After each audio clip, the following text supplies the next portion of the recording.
Subscribers எல்லாருக்கும் வணக்கம். இந்த வீடியோவில் நம்ம என்ன பார்க்குறோம் அப்படின்னா, உழைப்பாளர் தினம் நேற்று கொண்டாடணும், ஓகேங்களா? அதுக்கும் இன்வெஸ்ட்மெண்ட்டுக்கும் என்ன ரீசன்றதை பார்த்துடலாம், ஓகேங்களா? ஸோ உழைப்பாளர் தினம்ன்றதை நம்ம என்ன பண்ணுறோம், செலிப்ரேட் பண்ணுறோம். எல்லோரும் என்ன பண்ணுறோம், ஒரு போஸ்ட்டுக்கு யாரோ ஒருத்தவங்க க்ரியேட் பண்ண ஒரு போஸ்ட்டுக்கு நம்ம எடுத்து நம்ம வாட்ஸ்அப்பில் டிபியில் வச்சுட்டு நம்ம என்ன பண்ணுறோம், ஷேர் பண்ணிவிட்டு உழைப்பாளர் தினம்ன்றதை ஒரு போஸ்ட் வச்சுட்டு நம்ம என்ன பண்ணுறோம், அதோட ஸ்டாப் பண்ணிட்டு போயிடுறோம். இதுக்கும் ரியல் லைஃபுக்கும் இருக்க டிஃப்ரெண்ட்டு, இதுக்கும் இன்வெஸ்ட்மெண்ட்டுக்கும் இருக்க டிஃப்ரெண்ட் என்னன்றது உங்களால் இமேஜினேஷனே பண்ண முடியாது, ஓகேங்களா? ஸோ நீங்கள் ஒரு க்ரோ ஆகணும்னு நினச்சிங்கனாலே இங்கே அதுக்கான காம்படிஷன் சொல்லுவோம், போட்டின்னு சொல்லுவோம், அது அதிகமாக இருக்கும். நீங்கள் அதை ஓவர் கம்மே பண்ணணுன்னாலே அது கொஞ்சம் கஷ்டமாக தான் இருக்கும். கொஞ்சம்லாம் கஷ்டமாக இருக்காது, ரொம்பவே கஷ்டமாக இருக்கும். ஸோ உழைப்பாளர் தினம்ன்றதை நம்ம என்னன்றதை இந்த வீடியோவில் பார்ப்போம், ஓகேங்களா? நீங்கள் என்ன பண்ணுறீங்க, எதுலையாவது உங்கள் ஸ்கில் இருக்குது, உங்களுக்கு நாலேஜ் இருக்குது, உழைக்கிறீங்க, கரெக்டுங்களா? உழைச்சிங்கன்னா என்ன பண்ணணும், உழைக்கிறதுன்னு என்ன, நம்ம போய்ட்டு அங்கே ஒரு வேலை செய்கிறது தான் உழைக்கிறது, ஓகேங்களா? ஸோ கடைசியே அங்கே போய்ட்டு நம்ம உழைக்கிறோம், ஏதாவது ஒரு வேலையை செய்கிறோம். அப்படி செய்கிறப்போ அது மூலயமா நமக்கு என்ன கிடைக்கும், ஒரு மணி கிடைக்கும். அந்த மணியை வச்சு நமக்கான அன்றாட வாழ்வுக்கு தேவையான பொருட்களை நம்ம என்ன பண்ணுறோம், வாங்கிக்கிறோம். நம்ம அதை வச்சு என்ன பண்ணுறோம், அடுத்தவங்களை டிபெண்ட் பண்ணாமல் சர்வே பண்ணுறோம். அப்போ நீங்கள் உழைக்கலாம் அப்படின்னாலே அடுத்தவங்களை போய் டிபெண்ட் பண்ணுற மாதிரி ஆகிடும். அதை பின்னாடி பார்ப்போம். இப்போ இங்கேருந்து ஒரு 40-50 இன்றைக்கி உழைக்கிறீங்க, உங்களுக்கு டைம் இருக்குது, ஓகேங்களா? நமக்கு டைம் இருக்குது, உழைக்கிறீங்க. அது மூலயமா நம்ம என்ன பண்ணுறோம், ஒரு மணியை ஏர்ன் பண்ணுறோம். ஸோ அந்த மணியை ஏர்ன் பண்ணுறப்போ அது மூலயமா நமக்கு வேணுன்ற ப்ராடக்ட்லாம் வாங்கிக்கிறோன்னு பார்த்தோம். ஸோ அப்போது நீங்கள் இந்த வேலையை செய்கிறப்பயே என்ன பண்ணணும், உங்களுக்கு லாங் டைமுக்கு கொஞ்சம் கொஞ்சமாக ஒரு மணியை சேவிங்ஸ் பண்ணி வைக்கிற மாதிரி இருக்கணும். அப்படி இல்லை அப்படின்னா 50-60 வருஷம் இன்றைக்கி இருக்கிற ஏஜுக்கும் இங்கேருந்து ஒரு 50-60 வயசு, ஒரு 40 வயசு 30 வருஷம் கழிச்சு இருக்கிறப்ப உங்கள்கிட்ட சேவிங்ஸ் இல்லை, உங்களுக்கு இன்கம் இல்லை அப்படின்னா நீங்கள் எந்த சுச்சுவேஷனில் இருப்பீங்கன்றதை யோசிச்சு பார்க்கணும். இன்றைக்கி 60, 70, 80 வயசில் இருக்கிறவங்கள நீங்கள் எப்படி ரெஸ்பெக்ட் பண்ணுறீங்க, எப்படி பார்க்குறீங்கன்றதை பார்க்கணும். இப்போ ஒரு பர்சன் இருக்கார், ஒரு முதியோர் இல்லம்ன்றதை அதிகரிச்சு ஒரு நாட்டுக்கு இண்டிவிஜுவல் பர்சன், ஒரு ஃபேமிலியாக இருந்தாலும் சரி, இண்டிவிஜுவல் பர்சனாக இருந்தாலும் சரி, ஒரு நாடாக இருந்தாலும் சரி, சேவிங்ஸ்ன்றது ரொம்ப முக்கியம். அப்போது இண்டிவிஜுவல் பர்சன் உங்களுக்கே எப்படி அப்படின்னா, நீங்கள் சேர்த்து வைக்கல அப்படின்னா நாளையோட ஒரு 30 வருஷம் கழிச்சு நீங்கள் என்ன பண்ண முடியுன்றது, அடுத்த வேலைக்கு நீங்கள் சாப்பிடுவீங்களான்றது ரொம்ப கஷ்டமாயிடும். அப்படி அந்த சுச்சுவேஷனுக்கு வந்தீங்க அப்படின்னா உங்களை யாரை ஹேண்டில் பண்ணுவாங்கன்னா, நீங்கள் ஒரு முதியோர் இல்லத்தில் தான் இருப்பீங்க. ஒரு முதியோர் இல்லன்றப்போ அங்கேயுமே எதுவுமே கிடைக்காது, அங்கேயுமே நிறையா ஃப்ரீடம்ன்றது இருக்காது, ஓகேங்களா? அந்த சுச்சுவேஷன் என்விரான்மெண்ட்டுன்றது ரொம்ப டிஃப்ரெண்ட்டாக இருக்கும். அங்கே என்னென்ன பல தவறுகள் நடக்கிறதுக்கான வாய்ப்புகள் இருக்கும், ஓகேங்களா? ஸோ உங்களை நீங்கள் ஒரு கைதி மாதிரி இதாக இருப்பீங்க ஆக்சுவலாக அங்கே. ஸோ இதுவே ஒரு குடும்பம், ஃபேமிலி அப்படின்னா அங்கே எப்படி இருக்கும், ஒரு சேவிங்ஸ்ன்றது இல்லை, ஒரு ஃபேமிலின்றதை சேவிங்ஸ் இல்லைன்னா அடுத்த விட ஃபுட்டு எப்படி இருக்குன்றதை யோசிக்கணும். இதுவே ஒரு கண்ட்ரின்றது வந்துருச்சு அப்படின்னா, எல்லாமே இப்படி ஆகிட்டாங்கன்னா, முதியோர்லாம் வந்துருச்சு, எல்லாருமே இப்படி ஆகிட்டாங்கன்னா ஒரு கண்ட்ரி எப்படி இருக்கும், சர்வேல் பண்ணும். நினச்சி பாருங்கள், ஒரு கண்ட்ரி இம்போர்ட் எக்ஸ்போர்ட்டுன்றதே இருக்காது. ஒரு பொருளை நீங்கள் வாங்கவே முடியாது, நீங்கள் விற்கவும் முடியாது. உங்கள்கிட்ட என்ன பண்ணணும், சேவிங்ஸ் இருக்கணும். சேவிங்ஸ் இருந்தால் தான் ஒரு பொருளை காசு கொடுத்து வாங்க முடியும். அந்த பொருளை நீங்கள் அங்கேருந்து வாங்க முடியும். இல்லைன்னா கடன் வாங்குற வேண்டிய சூழ்நிலை வந்துடும். கடன் வாங்கினீங்கன்னா டெப்த்தில் போயிடுவீங்க. அதுக்கு முன்னாடி டெப்த் அடைக்கிறதுக்குள்ளே அடுத்த ப்ராடக்ட் வந்துடும். நீங்கள் அடுத்த ப்ராடக்ட்டு அடுத்த பொருளை வாங்கணும். இதுக்கு தான் தற்சார்புன்னும். ஸோ இதெல்லாமே யோசிக்கணும். சேவிங்ஸ்ன்றது ரொம்ப ஏன் இம்பார்ட்டன்ட்னா, இன்றைக்கி நீங்கள் வாரன் பஃபெட்டை ஃபோட்டோ கூட எடுத்துங்க. ஆக்சுவலாக எப்பயுமே இதை மைண்டில் வச்சுங்க. உங்களுக்கு தேவையில்லாத பொருளை நீங்கள் வாங்கிக்கிட்டே இருந்தீங்கன்னா, உங்கள்கிட்ட பணம் இருக்குது, காசு இருக்குது அப்படின்னா, உங்களுக்கு தேவையில்லாத பொருளை நீங்கள் வாங்கிட்டே இருக்கீங்கன்னா, என்றைக்காவது ஒரு நாள் உங்களுக்கு தேவையான ஒரு பொருளை நீங்கள் விற்க வேண்டிய சூழ்நிலைக்கு வந்துடுவீங்க. ஸோ அப்போது நீங்கள் எப்பயுமே மணின்றதை என்ன பண்ணணும், சேவிங்ஸுன்றதை என்ன பண்ணணும், நீங்கள் வந்து எப்பயுமே வந்து மணின்றது சேவிங்ஸுன்றது எப்பயுமே வந்து நீங்கள் பண்ணணும். அப்படி இல்லை அப்படின்னா என்ன பண்ண முடியாது, உங்களால் ஃப்யூச்சருக்கு உங்களுக்கு நீங்கள் சேமித்து வச்சது எல்லாமே விற்கிற மாதிரி வந்துடும். ஸோ அதை நல்லா ஞாபகம் வச்சுங்க. உங்களுக்கு தேவையில்லாதது ஆடம்பரமாக செலவு பண்ணக்கூடாது. ஆடம்பரமாக செலவு பண்ணுறீங்க அப்படின்னா என்றைக்காவது ஒரு நாள் வந்து உங்களுக்கு தேவையான உள்ள ப்ராடக்டை நீங்கள் என்ன பண்ணுவீங்க, விற்கிறதுக்கான சுச்சுவேஷன் வந்துடும். இதுவே இந்த கான்செப்ட் ஒன்று எடுத்துக்கங்க. நான் யூஸ் பண்ணுறது ஆக்சுவலாக ஓகேங்களா, நீங்கள் எவ்வளோ பணம் சம்பாதிக்கிறீங்கன்றது முக்கியம் இல்லை. ஆக்சுவலாக அம்பானியும் சம்பாதிப்பார், என்ன பண்ணுவாங்க, நம்மளும் சம்பாதிக்கிறோம், கரெக்டுங்களா. எவ்வளோ பணம் யார் அம்பானி ஏன் சொல்கிறேன்னா அவர் கோடியாக சம்பாதிக்கிறதுக்கான சான்சஸ் இருக்கும். நீங்களும் தௌசண்ட்ஸில் லேக்ஸில் சம்பாதிக்கிறதுக்கான சான்சஸும் இருக்கும். அப்படி இருக்கிற பட்சத்தில் யார் வந்து எவ்வளோ சம்பாதிக்கிறாங்கன்னு முக்கியம் இல்லை, எவ்வளோ சேவிங்ஸ் இருக்குன்றது தான் முக்கியம். நல்லா ஞாபகம் வச்சுக்கணும். யார் எவ்வளோ சம்பாதிக்கிறாங்கன்னு முக்கியம் இல்லை, எவ்வளோ சேவிங்ஸ் இருக்குன்றது தான் முக்கியம். ஏன்னா என்ன பார்த்தோம், நம்மக்கிட்ட சேவிங்ஸ் இல்லை அப்படின்னா என்ன ஆகும், ஃப்யூச்சர் வந்து ஆஃப்டர் 30 years இன்றைக்கி வந்து நமக்கு நல்ல இருக்குது, நல்ல சுச்சுவேஷன் இருக்குது, நல்ல ஏஜ் இருக்குது. உங்களை வந்து கார்ப்பரேட்டுன்றதை என்ன பண்ணுவாங்க அப்படின்னா, உங்களுக்கு ஒர்க் பண்ண முடியும்னா உங்கள்கிட்ட வந்து உங்களோட உழைப்பாளர் தினம்னு பார்த்தீங்கன்னா உழைப்பு, உங்களால் எவ்வளோ உழைக்க முடியுமோ அவ்வளோ உழைப்பு உங்கள் டைமை உங்கள்கிட்ட வந்து எடுத்துப்பாங்க. ஓகேங்களா, உழைப்பாளர் தினம்ன்றப்போ. ஸோ உழைச்சா மட்டுமே உங்களால் என்ன பண்ண முடியாது, ஏர்ன் பண்ண முடியாது. இங்கே ஒரு ஸ்டோரி பார்ப்போமா. 2 பேர் இருக்காங்க, ஓகேங்களா. ஸோ ஒருத்தரும் 2 பேருமே என்ன பண்ணுறாங்க, உழைக்கிறாங்க. ரிச் டாட் புவர் டாட், ஓகேங்களா. அந்த புக்கு படிச்சிருப்பீங்கன்னு நினைக்கிறேன். ஒரு நிமிஷம். ஸோ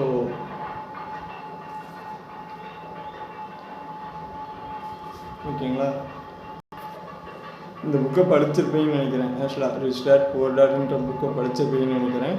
ஸோ இதில் இருக்கிறதுனா யாருன்னா, ரிச் டாட்ன்ற யார், புவர் டாட்னா யார்.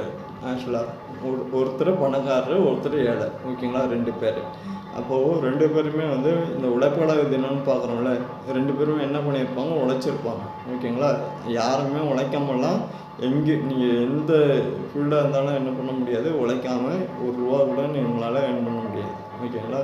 ஸோ அதை நல்லா ஞாபகம் வச்சுங்க. உழைச்சா மட்டும்தான் வளர முடியும். நீங்கள் எந்த ஃபீல்டாக இருந்தாலும் எடுத்துங்க, ஜஸ்ட் உங்களே கேட்டுங்க.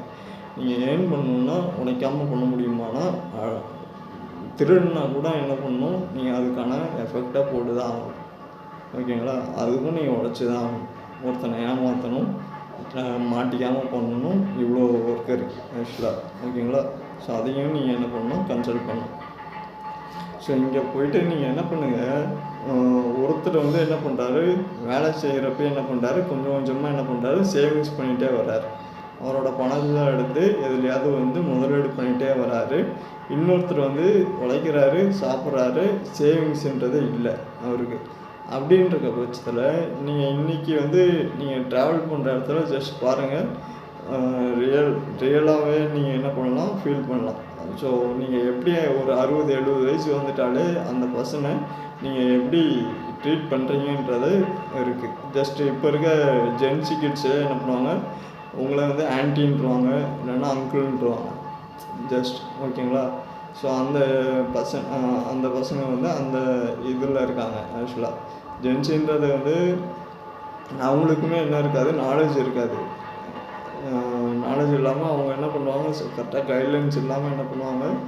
ஸோ அவங்களோட பின்னாடி தான் அதுக்கு இன்னைக்கு புரியாது, அவங்களுக்கு பின்னாடி தான் புரியும். ஆக்சுவலாக வெளியில் வேணால் என்ன பண்ணலாம், மாடலாக ஷோ பண்ணலாம், மாடலாக வந்து இது பண்ணிக்கலாம். பட் அவங்களோட ரியலாக அவங்கள கேட்டுக்கிட்டாங்க அப்படின்னா, ஸோ ரிச்சாக இருக்காங்களான்னு கேட்டிங்கன்னா இல்லை. இதுவே அந்த 60 வயசு 70 வயசு 2 பேர் பார்த்தோம்ல, ரிச் டாட் புவர் டாட்னு பார்த்தோம்ல, அந்த 60 வயசு 70 வயசில் அவங்க எப்படி இருப்பாங்க அப்படின்னா, இந்த சேவிங்ஸ்னு ஒருத்தர் பண்ணார்ல, அவர் வந்து முதியோர் இல்லத்தில் இருப்பாருன்னு வச்சு பார்த்தீங்கன்னா அவர் அங்கே இருக்க மாட்டார். அவருக்கு வேலை செய்கிறதுக்கே 2 பேர் கூட, அவர் பராமரிக்கிறதுக்கே கூட 2 பேர் இருக்கிறதுக்கான சான்சஸும் இருக்கும். அவர் சேர்த்து வச்ச பணம் வந்து அன்றைக்கி அவருக்கு ஹெல்ப்ஃபுல்லாக இருக்கும், ஓகேங்களா. இதுவே வந்து பணத்தை சேமிக்காமல் ஒருத்தர் இருப்பார்ல, சேவிங்ஸ் பண்ணாமல் ஒருத்தர் இருப்பார்ல, அவரோட லைஃப் பார்த்தீங்கன்னா அவர் எங்கே இருப்பார்னே தெரியாது. ஓகேங்களா. அவர் எங்கே வேணாலும் அவரை பார்ப்பாங்களான்றத, கேர் பண்ணுவாங்களான்றதே டவுட்டு. அப்போது உங்களுக்கு அந்த இடத்துல என்ன பண்ணுது அப்படின்னா, சேவிங்ஸுன்றது தான் உங்களுக்கு ஒன்று ஹெல்ப் பண்ணும். ஸோ சேவிங்ஸ் பண்ணுங்கன்றதை விட உங்களோட இந்த ரிச் டேடுக்கும் புவர் டேடுக்கும் இருக்கிற டிஃப்ரெண்ட் இதுதான். இந்த ஸ்டோரியில் தான் சொல்லியிருப்பாங்க, 2 பசங்க இருப்பாங்க. ரிச் டேட் புவர் டேடுன்றது பணக்கார தந்தை ஏழை தந்தை 2 பேருக்கு ஒரு டிஃப்ரெண்ட் என்னென்னா, பணக்கார தந்தைன்றது அவருக்கு கிடைக்கிற பொருளாக என்ன பண்ணுவார், அவர் மணியை வந்து இன்வெஸ்ட் பண்ணி முதலீடு பண்ணி வச்சுருப்பார். ரிச் டேட் புவர் டேடுன்றது இன்வெஸ்ட்மெண்ட் பண்ணாமல் உழைச்சிட்டே இருப்பார். 2 பேருமே என்ன பண்ணணும், ஸ்மார்ட்டாக வந்து இன்வெஸ்ட்மெண்ட்டு ஒரு சேவிங்ஸுன்றது நீங்கள் என்ன பண்ணணும், நம்ம வந்து பணத்தை வந்து ஏர்ன் பண்ணுறப்பயே வந்து இதை ஸ்டார்ட் பண்ணி நம்ம வந்து பண்ண ஆரம்பித்தா தான் வந்து, அதாவது உங்கள் முதியோர் இல்லத்துக்கு போகணுமா இல்லைன்னா உங்கள் வீட்டிலே சொந்தமாக வந்து நீங்கள் இருக்கணுமான்றதை ஃபீல் பண்ணுங்கள். இந்த வார்த்தை உங்களுக்கு கரெக்டாக இருக்கும்னு நினைக்கிறேன் அண்டர்ஸ்டாண்ட் பண்ணிக்கிறதுக்கு. 40-50 வருஷம் கழித்து நீங்கள் அந்த முதியோர் இடத்துக்கு போனீங்க அப்படின்னா, அங்கே ஃபேஸ் பண்ணுறது ஒரு கண்ட்ரியாக இருந்தாலும் சரி, நீங்களாக இருந்தாலும் சரி, அங்கே ஃபேஸ் பண்ணுறது எப்படி இருக்குன்றதையும் நீங்கள் இது பண்ணிக்கணும். ஏன்னா ஒரு முதியோர் இல்லம் நடத்துகிறாங்க அப்படின்னாலுமே அவங்க என்ன வேணும், ஒரு ஃபண்டு வேணும். சும்மாலாம் முதியோர் இல்லம் நடத்த முடியாது. அங்கே இருக்கிறவங்களுக்கு ஒன்று நீங்கள் போட்டு ஜெயில் கைதி மாதிரி தான் இருக்கணும், அடைச்சி வச்சுப்பாங்க. ஏதாவது போடுறத சாப்பிட வேண்டியதுதான், இல்லை இருக்கிறத வந்து மாற்றி வேண்டியதான். யாராவது கொடுத்துட்டு கொண்டு வந்து தானம் பண்ணுறேன்னு சொல்லிட்டு, இல்லை செலிப்ரேட் பண்ணுறேன்னு சொல்லிட்டு கொண்டு வந்து கொடுத்துட்டு போகிறத நீங்கள் அங்கே செலிப்ரேட் பண்ணிட்டு உட்காந்துட்ருக்க வேண்டியதுதான். அந்த சுச்சுவேஷன் வந்துடும். ஸோ இன்றைக்கி நீங்கள் சேவிங்ஸுன்றது இன்றைக்கி நீங்கள் ஸ்டார்ட் பண்ணுறீங்க அப்படின்னா இந்த எல்லாமே அவாய்ட் பண்ணலாம். சேவிங்ஸுன்றது எவ்வளோ இம்பார்ட்டன்றதையும் நீங்கள் புரிஞ்சுக்கணும். ஸோ உழைப்பாளர் தினம்ன்றதை நம்ம வந்து ஒரு நியூஸாக பார்த்துட்டு அதை கடந்து போகிறீங்களா, இல்லைன்னா நீங்கள் உழைக்கிறத ஃபண்டை வந்து எங்கே இன்வெஸ்ட் பண்ணுறீங்க, எங்கே சேர்த்து வைக்கிறீங்க, அதை வந்து எப்படி உங்கள் லைஃபுக்கு யூஸ்ஃபுல்லாக எடுத்துக்கிறீங்க அப்படின்றத யோசிச்சு பண்ண போகிறீங்களா. ஸோ இதெல்லாமே திங்க் பண்ணுங்கள். திங்க் பண்ணிட்டு இந்த புக்கு வந்து படிங்க. ஆக்சுவலாக ரிச் டாட் புவர் டாட்ன்றதை எடுத்து நீங்கள் படிக்கலாம். படிச்சிங்கன்னா ரொம்ப டிஃப்ரெண்ட் இருக்காது. என்ன மேஜராக இருக்குன்னா, எங்கெங்கே இன்வெஸ்ட்மெண்ட் பண்ணுறது, எப்படி இன்வெஸ்ட் பண்ணலாம், சிம்பிள். ஒரு முன்னாடியே சொன்னது தான், ஒரு ரிச் டேடுன்றது 80 வயசில் எப்படி இருப்பார், புவர் டேடுன்றது 80 வயசில் எப்படி இருப்பார்ன்றதை நீங்கள் ரியலாகவே பார்க்கலாம். போய்ட்டு இன்றைக்கி சேவிங்ஸ் பண்ணிட்டு வந்தவர் 80 வயசில் வந்து ஒருத்தர் ரிச் டேடாக இருக்கார் அப்படின்னா அவர் தான் உண்மையாலுமே ரிச் டேட். 80 வயசில் ஒருத்தர் வந்து சேவிங்ஸே இல்லாமல் இருக்கார் அப்படின்னா அவர் தான் புவர் டேட். ஓகேங்களா. ரிச் டேடுக்கும் புவர் டேடுக்கும் இருக்க டிஃப்ரெண்ட் வந்து என்னுடைய அண்டர்ஸ்டாண்டிங். 80-90 வயசில் வந்து ஒருத்தர் எப்படி இருக்காருன்றதை பொறுத்து தான். அவர் அனாதாசிரமத்தில் இருக்காரா, இல்லை சொந்த வீட்லேயே எல்லார்கிட்டையும் கௌரவமாக இருக்காரான்றது தான் இருக்குது ரிச் டேடுக்கும் புவர் டேடுக்கும். ஸோ இன்வெஸ்ட்மெண்ட்டுன்றது எவ்வளோ முக்கியன்றதை புரிஞ்சிருப்பீங்க. எவ்வளோ சம்பாதிக்கிறீங்கன்னு முக்கியம் இல்லை, 80 வயசில் எவ்வளோ சேவிங்ஸ் வச்சுருக்கீங்க, 70 வயசில் எவ்வளோ சேவிங்ஸ் வச்சுருக்கீங்கன்றது தான் முக்கியம். ஸோ எப்படிலாம் வந்து ஆடம்பரமாக இருக்கிறோமான்றது முக்கியம் இல்லை, நமக்கு தேவையானதை வாங்குறோமான்றது தான் முக்கியம். அத்தியாவசியத்துக்கும் ஆடம்பரத்துக்கும் டிஃப்ரெண்ட்டாக நீங்கள் புரிஞ்சுக்கணும். ஸோ இது ஒரு நாடாக இருந்தாலும் சரி, ஒரு இண்டிவிஜுவல் பர்சனாக இருந்தாலும் சரி, ஒரு ஃபேமிலியாக இருந்தாலுமே சரி, நீங்கள் என்ன பண்ணணும், இதை வந்து கிளியராக அண்டர்ஸ்டாண்ட் பண்ணி இதில் வந்து இன்வெஸ்ட்மெண்ட்டை ஸ்டார்ட் பண்ணணும். ஓகேங்களா. ஸோ இன்வெஸ்ட்மெண்ட்டுன்றது அவ்வளோ ஈஸி கிடையாது. நீங்கள் ஒரு இன்வெஸ்ட்மெண்ட் பண்ணுறீங்க, இன்வெஸ்ட்மெண்ட் ஸ்டார்ட் பண்ணுறீங்க அப்படின்னா ஏதாவது ஒரு ஃபண்டு உங்கள்கிட்ட ஒரு கேபிட்டல் இருக்கும். ஓகேங்களா. நம்மகிட்ட இருக்க ஃபண்டை கேபிட்டலை எதில் இன்வெஸ்ட் பண்ணால் கொஞ்சம் சேஃபாக இருக்குன்றதை பெட்டராக திங்க் பண்ணி அதில் போய்ட்டு என்ன பண்ணுங்கள், சேவிங்ஸை ஸ்டார்ட் பண்ணி சேவிங்ஸை இன்வெஸ்ட் பண்ண ஆரம்பிங்க.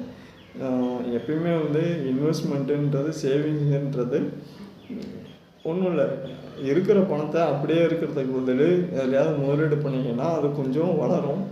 10 ரூபான்றது 12 ரூபாயோ ஒரு 2 ரூபாயோ உங்களுக்கு இன்க்ரீஸ் பண்ணி கொடுக்கும். ஓகேங்களா. இதுதான் சேவிங்ஸோட இது. அது வந்து சும்மாவே வீட்டிலேயே இருக்குது, லாக்கர்லேயே இருக்குன்றதை விட நீங்கள் அதை எடுத்து இன்வெஸ்ட் பண்ணீங்க அப்படின்னா அது இன்னுமே என்ன ஆகும், ஃப்யூச்சரில் லாங் டைமில் உங்களுக்கு நல்ல ஒரு க்ரோத்தோட உங்களுக்கு பெனிஃபிட்டாக கொடுக்கும். ஸோ நீங்கள் இன்வெஸ்ட்மெண்ட்டுன்றதை வந்து பண்ண ஸ்டார்ட் பண்ணுறீங்க அப்படின்னா என்னென்ன ஆப்பர்ச்சுனிட்டி இருக்குது அப்படின்னா, நீங்கள் வந்து ஒரு லேண்டு வாங்கி போடலாம், இல்லைனா கோல்டில் மெட்டல்ஸில் இன்வெஸ்ட் பண்ணலாம். இல்லை அப்படின்னா வந்து உங்களோட எஜுகேஷன்ஸ், உங்கள் சைல்டோட எஜுகேஷன்ஸை நல்லாவே ஃபோக்கஸ் பண்ணலாம். ஸோ இல்லைன்னா மற்ற உங்களை அப்டேட் பண்ணிக்கிறதான ஸ்கில்ஸில் ஒரு டிகிரி வாங்கியிருக்கீங்கன்னா இன்னொரு அடிஷ்னல் ஸ்கில்லை இன்வெஸ்ட்மெண்ட்டாக கூட நீங்கள் லேர்ன் பண்ணிக்கலாம். அது மூலிமா வந்து உங்களுக்கு ஜாப் ஆப்பர்ச்சுனிட்டி இன்னுமே உங்களுக்கு அதிகமாக ஏர்னிங்ஸ் பண்ணுறதுக்கான சான்சஸ் கிடைக்கும். இல்லை அப்படின்னா என்ன பண்ணலாம், ஒரு பிஸ்னஸ் ஒரு தொழில் முனைவோர் ஒரு கம்பெனியை நடத்தி ஒரு 4 பேருக்கு உங்களால் ஏர்னிங்ஸ் சம்பளம் கொடுத்து உங்களை பார்த்துக்க முடியும் அப்படின்னா நீங்கள் அதில் இன்வெஸ்ட் பண்ணலாம். இல்லைன்னா ஸ்டாக் மார்க்கெட், அதாவது நம்மளால் வந்து இதெல்லாம் பண்ண முடியாது, நான் கம்பெனியில் மட்டும் இன்வெஸ்ட் பண்ணுறேன், அந்த கம்பெனி வந்து என்ன பண்ணும், அதை என்னுடைய கேபிட்டல் எல்லாமே மேனேஜ் பண்ணிக்கும், எனக்கு ரிட்டர்ன்ஸ் வந்தால் மட்டுமே ஓகே அப்படின்னா ஸ்டாக்ஸில் நல்ல ஒரு கம்பெனியை சூஸ் பண்ணுங்கள். ஓகேங்களா. ஃபுட் இண்டஸ்ட்ரி இருக்கும், ஆட்டோமொபைல்ஸ் இருக்கும், ரியல் எஸ்டேட்ஸ் இருக்கும், பேங்கிங் செக்டர்ஸ் இருக்கும். இது இல்லாமல் வந்து உங்களுக்கு மேஜராக ஃபுட்டு இன்னுமே நிறையா செக்டர் இருக்கும். ஆக்சுவலாக real estate, food, manufacturing, automobiles, இது மேஜரான செக்டர் ரியல் எஸ்டேட்ஸு. இது இல்லாமல் கமாடிட்டி மார்க்கெட் இருக்கும் உங்களுக்கு. NSC, BSC, MCX, commodity. ஓகேங்களா. இதில் தான் இருக்குது. ஸோ நமக்கு பேன் ஆஃப் இந்தியான்றது 140 கோடி பேர் இருக்கும். 140 கோடி பேரையும் க்ரோ பண்ணுறதுன்றது சும்மா அவ்வளோ ஈஸியான காரியம் இல்லை. எல்லாருக்கும் எஜுகேஷன் கொடுக்கணும், எல்லாருக்கும் ஃபுட்டு கொடுக்கணும். ஒரு கண்ட்ரியை வந்து என்ன பண்ணணும், எந்த ஒரு கரெக்டான வார்த்தையை பார்ப்போம், எந்த ஒரு வந்து